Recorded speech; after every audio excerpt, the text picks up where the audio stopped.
தன் கடமையை செவ்வனே செய்து வீரமும் அறமும் கொண்ட அடியார் கூட்டத்தோடு இணைந்து கார்மேகவண்ணனை பாட அழைக்கின்ற பாசுரம்.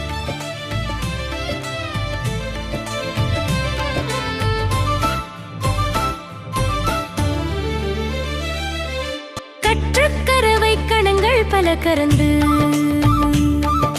செற்றாட்டிரள் அழியச் சென்று செரு செய்யும் குற்றம் ஒன்றில்லாத கோவலட்டம் பொற்கொடியே புற்றரவல் கொல் புனமையிலே போதராய் சுற்றத்து தோழிமார் எல்லாரும் வந்து நின் முற்றம் புகுந்து முகில் வண்ணன் பேர் பாட சிற்றாதே பேசாதே செல்லப் பெண்டாட்டி நீ எற்றுக் குரங்கும் பொருளேலோர் எம்பாவாய்.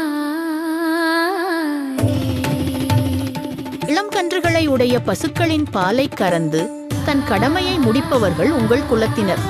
அதே சமயம் தீயவர்கள் திரண்டு வந்தால் அவர்களை தேடிச் சென்று போர்க்களத்தில் அழிக்கும் அஞ்சாத வீரம் கொண்டவர்கள் அவர்கள்.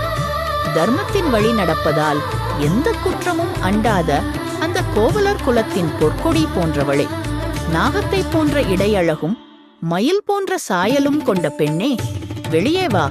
உன் உறவினர்களும் தோழியர்களும் இதோ உன் வீட்டு முற்றத்தில் வந்து கூடிவிட்டோம். கார்மேகத்தை போன்ற நிறத்தை கொண்ட அந்த கண்ணனின் திருநாமங்களை நாங்கள் உறக்கப் பாடிக்கொண்டிருக்கிறோம். இத்தனை பேர் பாடியும் நீ இன்னும் அசையாமல் பேசாமல் மௌனமாக தூங்குவது என்ன நியாயம்? எங்கள் எல்லோருக்கும் பிரியமான செல்லப் பெண்ணே, நீ இன்னும் உறங்குவதன் நோக்கம்தான் என்ன? எழுந்திரு, அந்த பரந்தாமனின் அருளைப் பெற எங்களுடன் புறப்படு.